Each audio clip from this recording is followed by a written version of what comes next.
چه دافی. غذای جسم، غذای روح.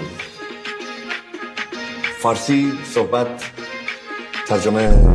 نمیخوای این بازی مسخرت رو تمامش کنی؟ شما فارسی بلدی؟ خودت یادم دادی تو 2 سال زندگی مشترک.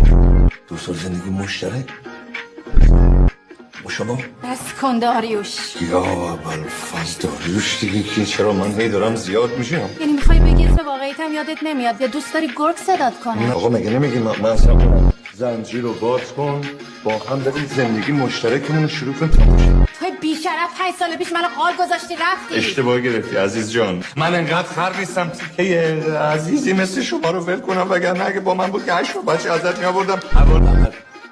ایو کی میدم خوش بیافت بازیات چیه؟ دستتو از اونجا بردار بچه خوشگل. مگه نمیگه 2 سال زندگی با خر گرگ شغال داشتی؟ پس بی پدر کیه؟ بی پدر جاده آباده. اینم فارسی بلده. تو به من یاد دادی من به آدریانا. زندگی شو سیاه کردی، زندگی تو سیاه میکنه. نگوزیدمون بچه خوشگل.